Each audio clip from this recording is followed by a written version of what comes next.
Good afternoon. Do you hear me?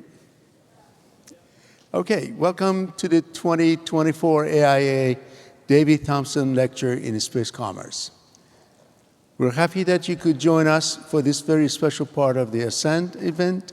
Please enjoy your lunch while the presentations is taking place, and we'll be having time for you to ask questions after the presentation is done. And after the program is finished, also, if you can catch Sir Martin Sweeting, that would be happy to answer your questions. I am Fred Harrier, and Chair of the AIAA Honors and Award Committee. Just to give you a few words about this particular program, the David Thompson Lecture in Space Commerce recognizes a prominent industry leader or senior management team who has created or grown in a space-related business and generated substantial economic benefits and market value.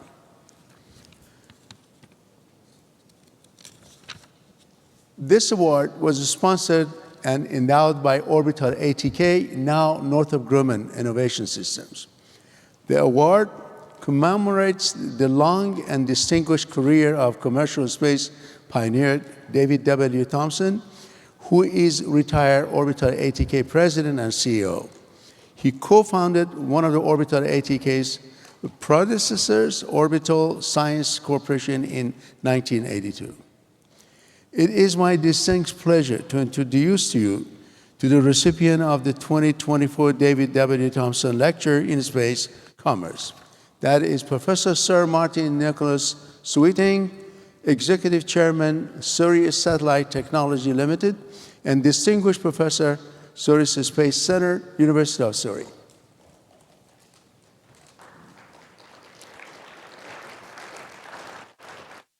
Please allow me to tell you more about him until he gets to the stage.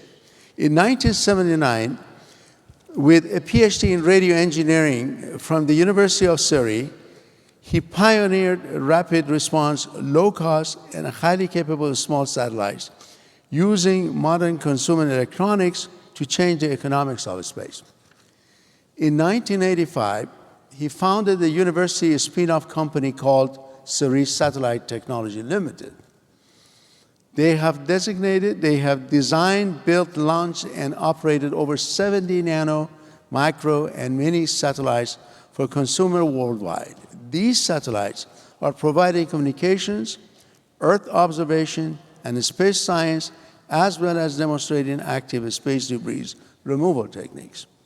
Sir Martin was knighted in 2006, and he's a fellow of the Royal Society, the Royal Academy of Engineering, and the Institute of Physics. He has been identified as one of the UK's 20 most influential engineers. He has become regarded internationally as the father of smart satellites that led to NewSpace. We're honored that he's joining us at Ascent today. Please note that after this lecture, we hope to have time for a few questions. You can use the link or the QR code listed on your screen to submit questions throughout the lecture. Now I'm pleased to invite Sir Martin to the stage for the lecture called A Small Satellite, the Foundation of NewSpace. Sir Martin?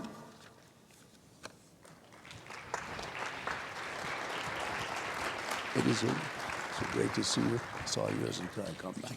Thank you so much. Well, good afternoon, everybody. First of all, thank you very much for the AIAA for inviting me to talk to you today.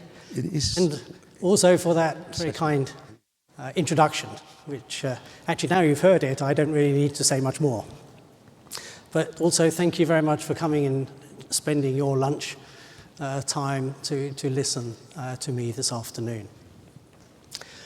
So, Small Satellites, Foundation for NewSpace. So, before I start, this is a huge topic, and I will only be able to cover a certain aspects of it, and particularly a little bit about the history and evolution of small satellites in the UK at the University of Surrey and Surrey Satellite Technology. And of course, I recognise from the beginning that this now is also involves a wide range of other players around the world, which of course in 25 minutes or thereabouts we won't be able to do justice.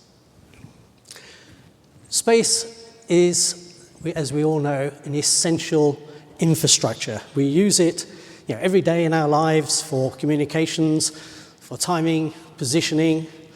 We use it extensively to monitor the environment, to make sure we have the optimum agriculture, making the best use of our limited water resources and so forth.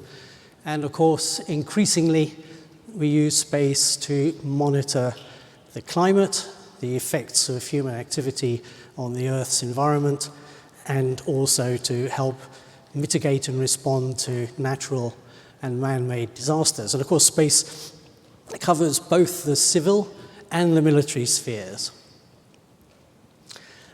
But space has actually really changed gear in roughly the last 10 or 15 years. There's been a dramatic increase in the participants in space, both in the government sector and the private sectors. When I had a look a few months ago, I could see 91 countries now have active space programs. And indeed, there are 78 space agencies, and there are probably more since I did that last tally.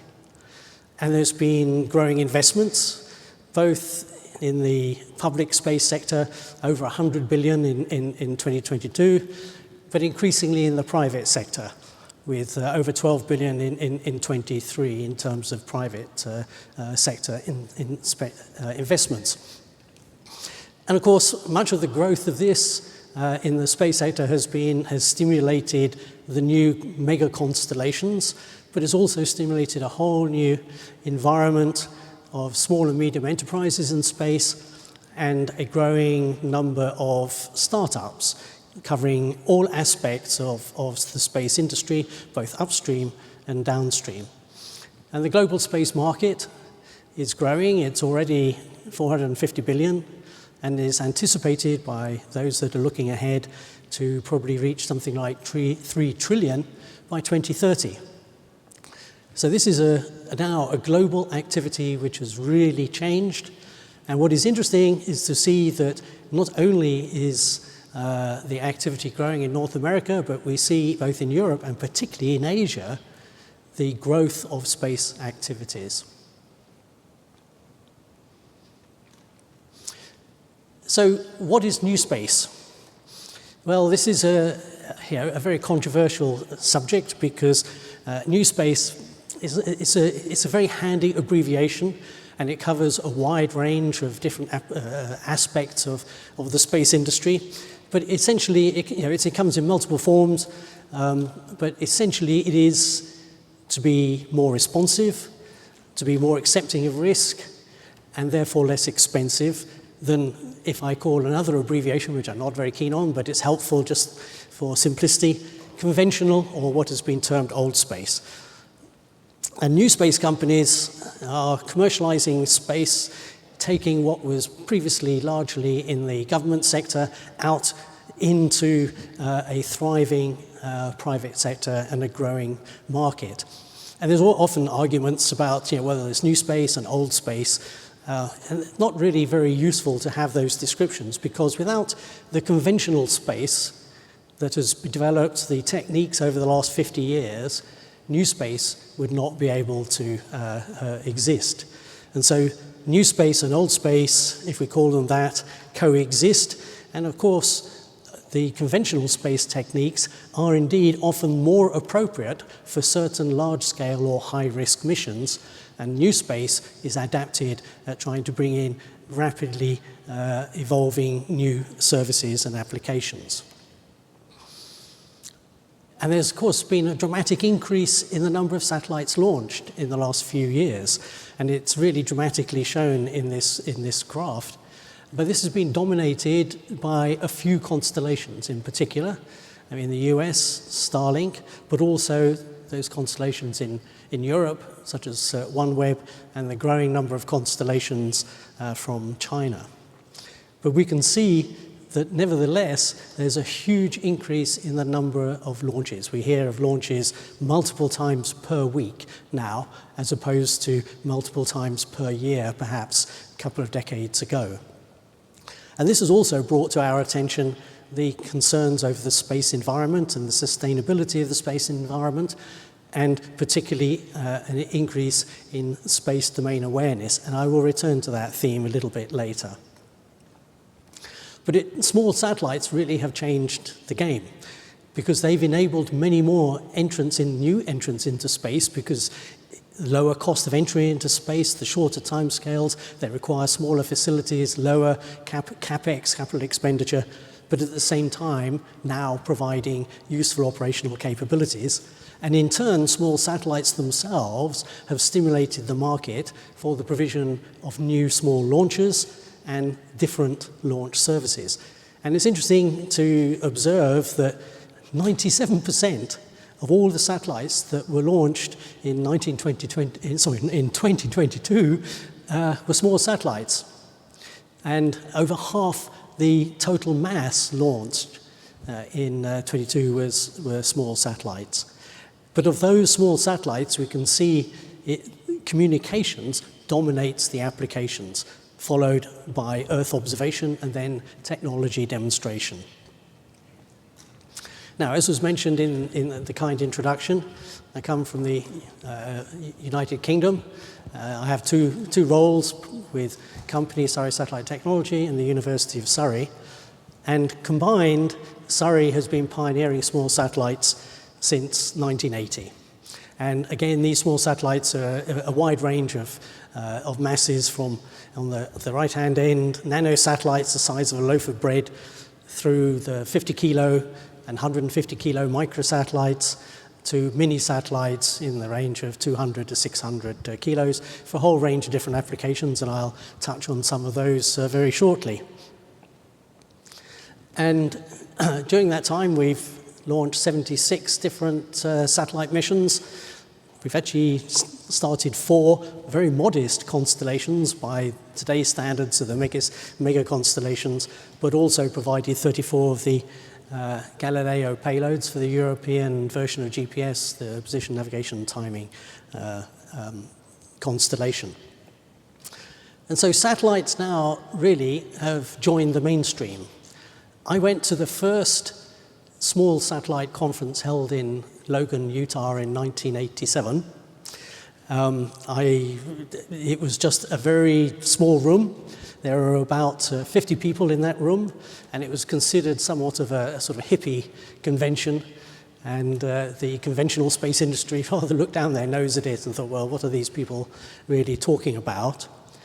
If we fast forward to last year, there were 3,700 people attending the small satellite conference from 44 countries. And there are over 250 small companies exhibiting. So small satellites really have now joined the mainstream of the space industry. But let's just rewind back to the 1980s. How did it all begin? Well, I was a PhD student at the time. I wasn't studying space. I was studying HF communications, but I was a child of the Apollo era. I watched Neil Armstrong coming down the ladder. That sort of caught my imagination.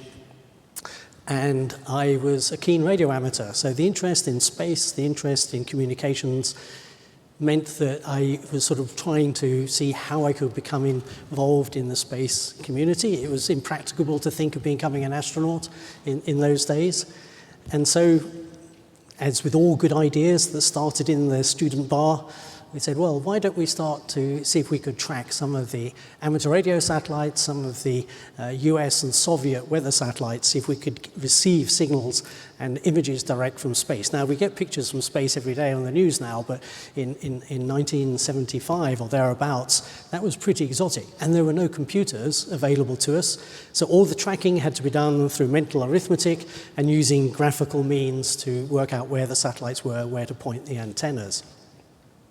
And having done that for a few years and learnt a lot about tracking satellites, it coincided with the emergence of the first really advanced microelectronics, and in particular, the first consumably available microcomputers. And the concept and the idea of saying, well, perhaps we could actually build a small satellite using these commercial off-the-shelf microcomputers, microelectronics, to build a satellite that was small and yet could be flexible and do something rather interesting. So I went to the university and said, look, this is, with some of my friends, this is what we'd like to do.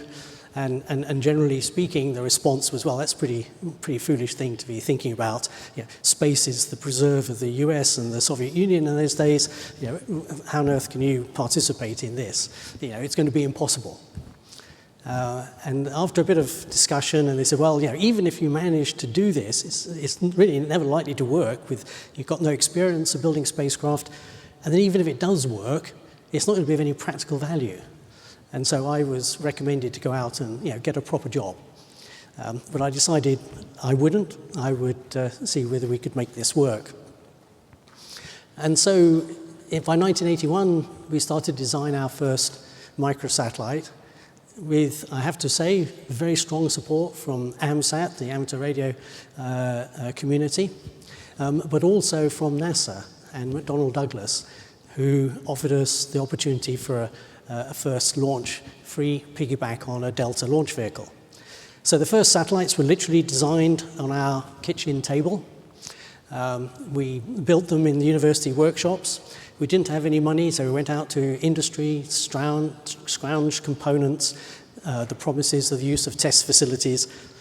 But these test facilities were quite expensive and rare, so in order to make sure that our satellites survived the chance of going into one of the professional test facilities, the first thing we did was to take a prototype satellite, put it in the back of my car, pump up the tires until they were really hard, and then drive up and down the local high street, which was a cobbled high street, at about 60 miles an hour in the late evening before the police arrived, and to see if the satellite would survive the rigors of launch. We built our own clean room from Home Depot, and eventually completed the spacecraft, and it was launched on a NASA Delta. Amazingly, the satellite worked. It actually lasted for 8 years before it re-entered, and this stimulated the interest in saying, well, perhaps this idea was not as crazy as it first appeared. And then, after a couple of years operating the spacecraft in orbit, NASA rang up one day and said, look, actually, we've got a launch coming up where we've got a bit of spare capacity. Would you like to use it? And without hesitating, I said yes. And then they said, well, but the bad news is it's got to be ready in 6 months. And so we had to start again to redesign our spacecraft because the opportunity was a little bit different than the first one. But we managed to do that, complete the spacecraft. We didn't actually tell NASA when we were in the clean room at Vandenberg and they were banging on the door saying, please, can you bring your satellite to put it on the rocket? We were still doing the final tweaks to the satellite, but the satellite was completed, launched, and operated successfully. And in fact, it is still transmitting today, 40 years after launch, in low Earth orbit. And the satellite had a number of technological and research objectives, but one important objective alongside that was education.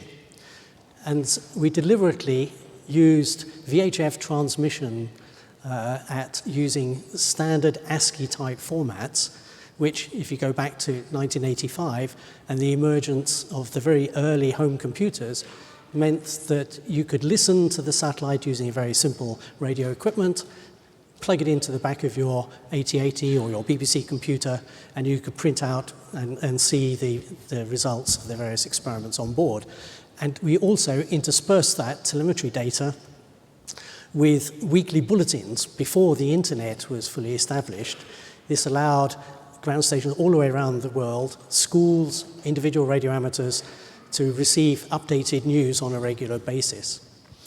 And then to make it even simpler, there was a toy called Speak and Spell, which had a very early speech synthesizer in it, and we took that speech synthesizer and had that on board the spacecraft under the control of the onboard computer, where it would take the telemetry, encode it into a very digital speech, and then speak it on VHF, so using very simple handheld receivers, school kids could listen to the satellite as it went overhead and use that in their physics lessons to show how the satellite was tumbling, the Earth's magnetic fields, and so forth. And we had about just under 2,000 schools actively tracking the satellite and using this as part of their education.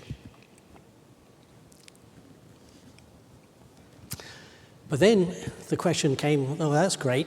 You built and launched 2 satellites, really interesting. What next? The industry and the university had supported the first 2 satellites. I had my friends and colleagues donating their time to build them. But you can't continue to do that. You can do it once, you can just about do it twice. The third time, your goodwill starts to run a bit thin. And it was just at the same time that the UK government had cancelled our national space program, our satellite program. Our launcher program had been cancelled a bit earlier. And so there was not much chance of getting any significant government funding to build further spacecraft. And so the university said, well, you've got to raise money somehow. So I said, well, why don't we spin out a company to see if we can attract funding and continue to build our small satellites at Surrey. And that's how SSTL, or Surrey Satellite Technology Limited, was formed, primarily to fund the, I guess you might almost call it at that stage, my continuing hobby. So we had a starting capital of £100, which I borrowed from the university president. He also claimed that I never paid him back, but I'm not sure about that. We had 4 permanent staff, and it was a small company owned by the university, which was then intended to fund our research. And then over the next couple of decades, the company grew organically. There were no investors, so we didn't have much capital, but we had freedom of choice over to the path that the company should be taking. And the initial customers were developing space nations who saw the opportunities of these small satellites to take their first steps into space in a manner which was both affordable in terms of their national budgets and national priorities, and also on a sort of tempo which was going to be acceptable to their support. And so we developed, if you like, a product in the company which took the best of the company and the university together to produce a product which comprised a training package for these international countries wishing to develop their space programs based on classroom training, academic training, MScs, PhDs, hands-on training so they could see exactly how to build the satellites, and then having teams living with us for 1 or 2 years, working together, embedded in our engineering teams to build their first satellites, operate them in orbit, and then when they go back home to take a license to that technology so they could replicate it in their own countries. And we have completed now, I think, 21 international collaborative programs from around the world in countries in pretty well all continents. And this has been not just financially rewarding, but also from a personal point of view, having the opportunity to work with many different cultures who approach problems in very different ways. And we have made friendships as well as having continued commercial contracts, which have in some cases lasted over 2 decades. And helping each of these take their first steps. And it's really rewarding to see particularly some of the earlier ones who picked up the concept, like Satrek I, for example, in South Korea, who have developed again into their own now, more than an SME, and indeed they compete directly back with us, but we welcome that, of course. So this is an opportunity to bring developing space nations, not just nations, but also developing startups into space in an affordable manner. And in fact, around about the year 2000, one of the interesting results of this international collaboration was we had built spacecraft, pretty well identical Earth observation satellites for 6 different countries. For Algeria, for China, for Nigeria, for Turkey, for the UK, and for Spain. And what we did is each of these was launched into the same orbit, phased around that orbit. so that we had essentially a little mini constellation by today's standards, which allowed us to have Earth observation of anywhere on the Earth's surface within 24 hours. Now, that is quite commonplace today, but back in the year 2000 or so, revisit was really very limited in the conventional space industry.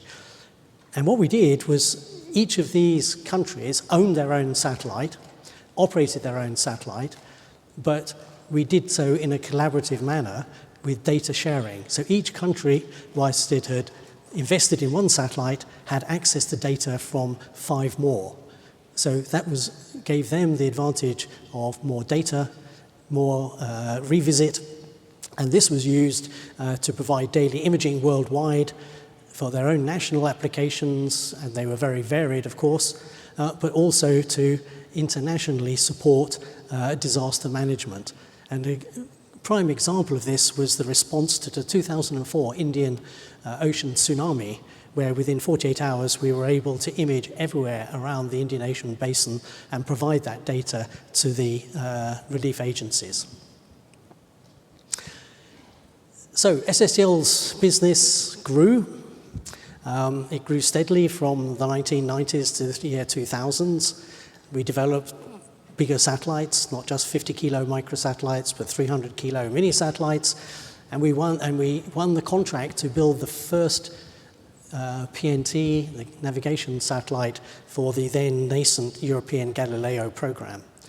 And this was a competition between us, in essentially NewSpace, and another organization that shall remain nameless in conventional space, and they gave us the same contract on the same day to build the spacecraft. And we completed the satellite in 30 months and on budget of about 30 million euros, and our competitors were several years later and I think several times the cost.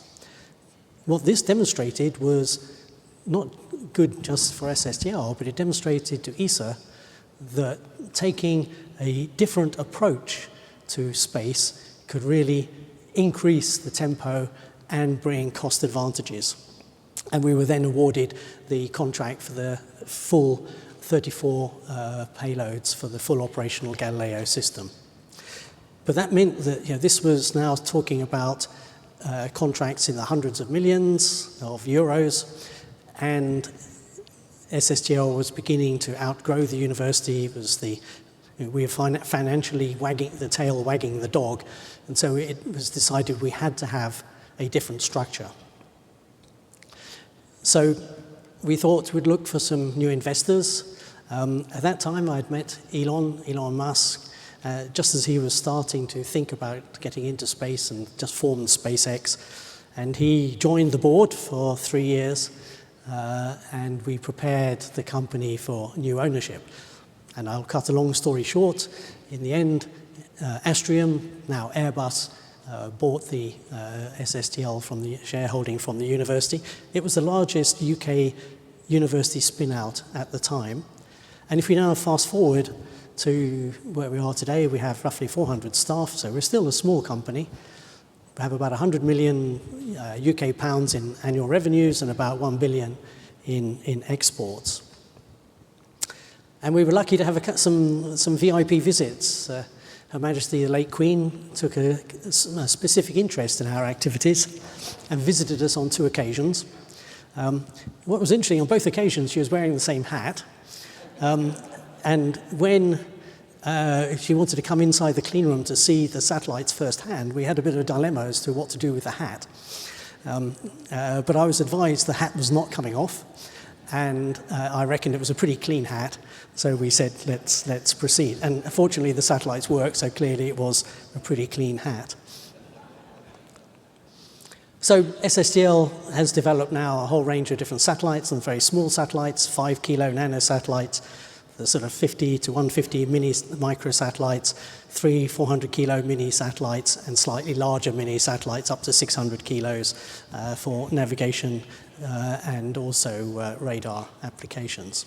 We've launched we have to launch these satellites from somewhere, so we've had something like 40 launches from 9 different launch sites, and 12 different launches from the US, from Ariane, from Russia, from India. And I have to say, and I should never admit this publicly, but we have yet, and with no wood around here, we have yet to lose a launch. We've had launches before us fail and launches after us fail, but touch wood, we've always been very fortunate in our launches. And just picking up on a couple of examples, in 2000, before the CubeSat revolution sort of took place, and that grew on what we've been doing. In 2000, we launched a small nano satellite which had 3-axis control, onboard propulsion, autonomous onboard navigation using GPS, and a machine vision system to demonstrate some very early proximity operations. The first thing, it was launched with a companion microsatellite off the top of a Russian launcher, and the first thing we did was to image the Russian launcher on the picture below, and in the distance you can just see the microsatellite which was also launched at the same time. And then on the bottom right you can see our autonomous maneuvers to rendezvous with the target microsatellite. Now, unfortunately, the Russians launched our nanosatellite backwards, so it started to drop very rapidly. And so the graph on the bottom right, the red trace, is the nanosatellite raising its orbit up and then moving over the course of some 6 months or so to slowly to rendezvous with the target satellite. But of course, small satellites have to earn their keep. It's important that they have operational utility. So again, a few examples here of the larger mini satellites. In this case, the 3 satellites were launched together on a dedicated launch. I think one of the very few dedicated launches we have done on top of PSLV. And you can get an idea of the performance with the image over one of the airports in the US on the right. But in addition, we've continued our work with microsatellites and developed a small microsatellite which in 2018 provided video from space. Here you can see various aircraft maneuvers on the airport tarmac. And coming forward closer to present day, last year we launched a satellite called HotSat for a commercial company, SatView, who has raised their capital on the financial markets to carry a medium-wave thermal infrared camera to provide high-resolution thermal imaging data, which they are going to use for commercial applications. And for those not familiar with IR pictures, here blue is cold and orange, and the more orange it is, the hotter it is. And so we can determine heat loss from buildings. This is going to be fed into various town planning models to identify heat loss from an environmental point of view, but it also can give you information on pattern of life and commercial activities. And so this company, SatView, is going to be exploiting that. Not only passive Earth observation in the optical and IR regions, but also active radar. In 2018, we launched Novasar, a S-band multipolar satellite for maritime observations. But space debris, as I mentioned at the beginning, is becoming of increasing importance. And actually, we have a very vested interest in this because in 1996, one of the microsatellites we built for the French MOD, the French DGR, was involved in a collision. We believe it was the first confirmed collision between 2 catalogued space objects, Ceres, the French satellite, or satellite for France, and a piece of space debris. And we managed to capture this because the debris severed the gravity gradient boom on the satellite, and the telemetry showed the point where the stability rapidly changed, We were able to determine the precise time of when that occurred, and then, with the help of NASA Johnson tracking back, identify the piece of space debris that caused it. So the satellite was for the French DGR, and it turned out that the debris was from an Ariane rocket, and so all of a sudden, all the questions about whose fault it was evaporated.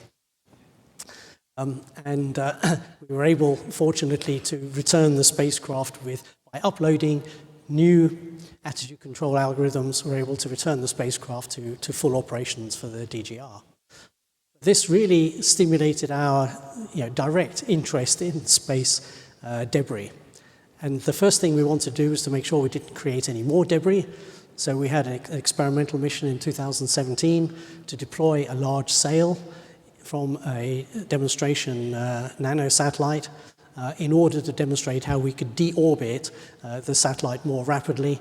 And we could, first of all, track the sail optically, and then see the rapid re-entry that the orbit sail produced. But that's only for if you include this on your spacecraft for end-of-life disposal. What about uncooperative space debris? And in 2018, we launched a demonstration mission to try to see how we could develop techniques for capturing uncooperative space debris. Well, there's nothing new under the sun, so we went back to the Roman gladiators, and they used two techniques for capturing their opponents. One was the net, the other one was the harpoon. And so we launched a spacecraft which carried its own piece of space debris in the shape of a small nanosatellite which was ejected from the mothership. Then the mothership then videoed what happened thereafter. So the debris target was released. Then at some distance, we fired the net. And on the left-hand side, we took our own target, put it out on the end of a boom, and fired the trident at it to demonstrate that we could capture that. So two techniques for the net for small space debris, which the net would capture it, and then on the end of a bit of string, brought it back to deorbited, and on the left-hand side, for larger uncooperative objects, slightly fearsome looking trident in order to do that. And this sort of demonstrated the first concepts of how to do this, and these ideas have since been picked up, particularly by Astroscale and ClearSpace, two startups which have now developed commercial business based around that. We've also, of course, got to know what's in space for debris, and so we worked on a satellite. We provided a satellite to Canada called Sapphire, which monitors resident space objects in between low Earth orbit and geostationary orbit, so that we know what's there. So, if we look at where are we today, 2024, we have 9 satellites currently being built. They're for a wide range of applications. They're for commercial customers, for defense customers, international, and also agencies. I'm not going to describe them all, but I'm going to touch on just a couple of examples before I finish. Hydra GNSS uses bistatic radar techniques for measuring biomass. 20 years working together with the university, SSTL has, on about half a dozen different missions, demonstrated how GNSS reflectometry, the reflected GNSS signals from the surface of the Earth, can be picked up and decorrelated to give you information on the surface roughness and water content of the Earth. And then finally, having demonstrated that this is a viable technique, which was very much in doubt 10 or 15 years ago, through a series of experimental missions, brought it to today where we have the first of 2 operational missions being constructed for the European Space Agency. We use GNSS reflectometry for soil moisture and biomass. And coming up in a week, 2 weeks' time now, on SpaceX, we have the first of the UK ISR spacecraft for the UK MOD, which hopefully will be launched on the 18th of August. And this is the first national ISR spacecraft for the recently formed UK Space Command. And then finally, one of my dreams was to get to the moon, having seen Neil Armstrong walk down the ladder, but I'm not going to make it, I suspect. So the next best thing is to be involved in lunar missions, but to provide commercial services for communications and navigation around the moon for other missions, either in orbit around the moon or on the lunar surface. And so in conjunction with European Space Agency and NASA, we are building for launch. It'll be ready at the end of this year and launch sometime, hopefully next year, Lunar Pathfinder, which will be the first spacecraft to demonstrate this as part of the planned European Moonlight constellation to provide this infrastructure around the moon. Particularly relevant when we listen to the presentation that preceded this from Lockheed with that exciting and vision of where we're going on the moon. And then to conclude, just to look a little bit ahead, about a year and a half ago, the UK Royal Society, which is the UK Academy of Sciences, asked me to lead a study which was going to take a perspective on what space would mean in the year 2075. And the reason for this is the UK government and the general public, not just the government and the general public, need to be better informed as to what the implications of space are going to be on society and how government can work in 2075. And bearing in mind that teenage children today are most likely going to be alive in 2075, so this has a direct impact on society and the general public. And government needs to be thinking about how they make the best policies, how they prepare regulation, and what sort of investments they should make when they do this in the short term, whether that fits into a long-term picture of what space might mean in the year 2075.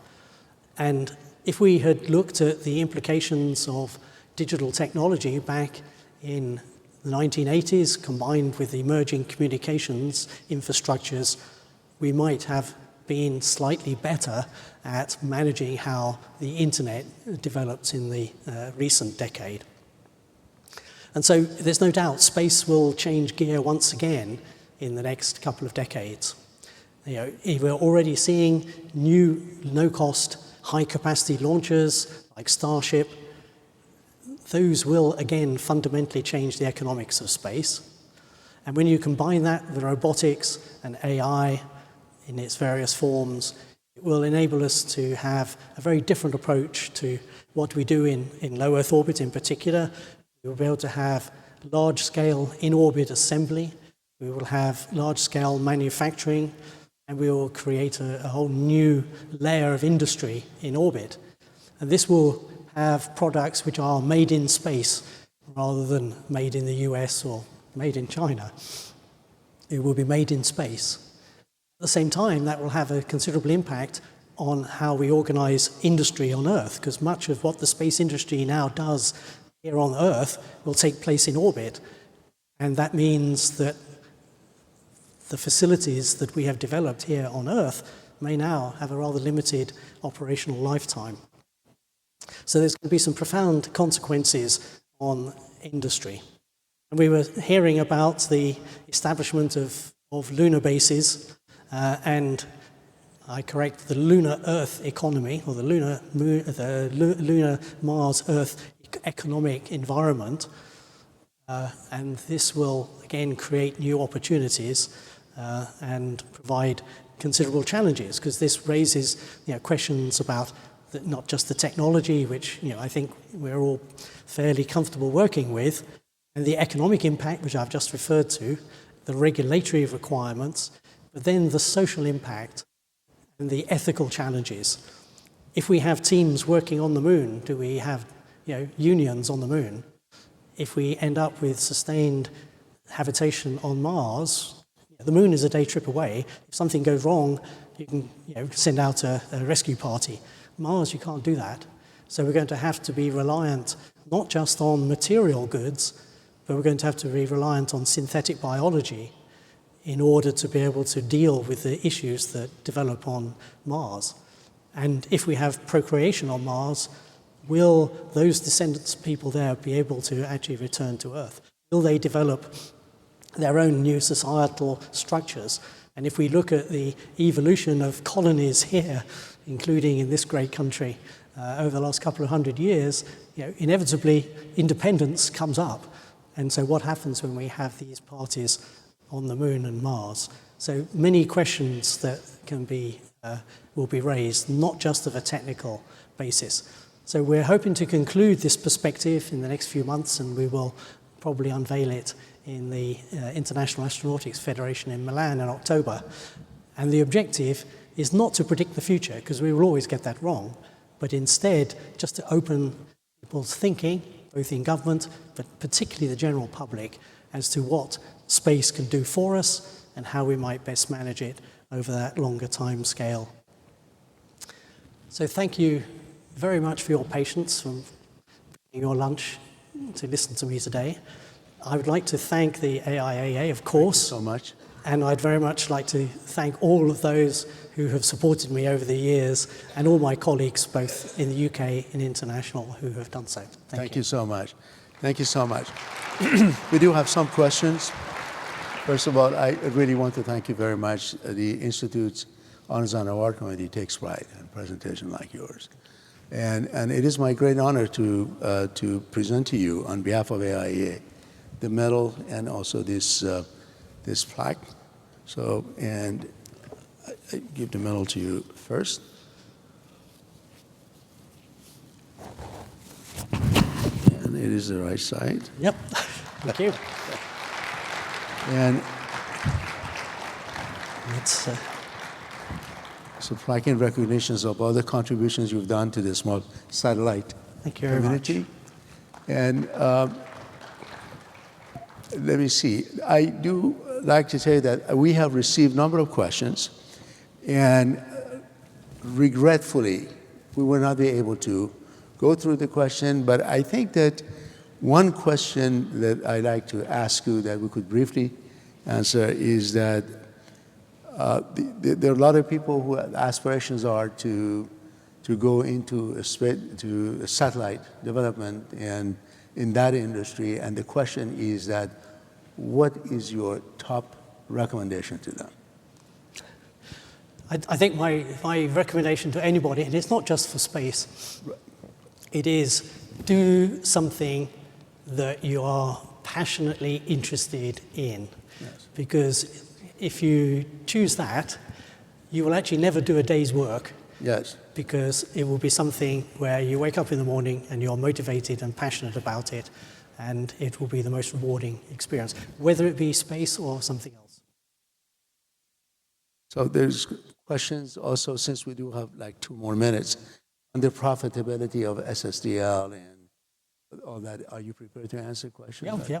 Okay, my please. best. Okay, and then there will be one more question. Please. Sorry, I had a question. Is SSTL a profitable organization? Yes, indeed. So we are owned by Airbus. Airbus is our shareholder. I hope there's no Airbus people in the audience. The relationship is very much like teenage children. Yes. We have a parent. We have our own independent process. We have to be profitable, because otherwise we can't survive. And the last question is, since there was a significant emphasis in international collaboration and on a daily basis, I think that you were in correspondence that Korea just established a new agency for space. How do you deal with ITAR when you actually do this level of collaboration in building instruments or satellites for international? Well, that's a very serious question, and every contract, whether it be involving training and know-how transfer, or even just the delivery of space services, we have to coordinate closely with our export government department. So every single aspect of that, whether it be ITAR or UK policies, have to be addressed at each time. And sometimes it's a major challenge, And there are times when we have to say, well, I'm very sorry, we'd love to do this, but we can't because the technology or the services aren't compatible with our export controls. And in some countries, it can be really quite a challenge. And indeed, we, as you will see, have worked with China over the years, and this required very extensive discussions to ensure not just the UK, but actually our US partners were content with the nature of the relationship, the nature of the services and the knowledge that was exchanged. And sometimes that took as much time and was a bigger challenge as the technical. Yes, thank you so much. And thank you very much for participating in this lecture, and I hope you enjoy the rest of the ascent and enjoy the rest of the day. You've done so. Thank you so much. Thank you very much.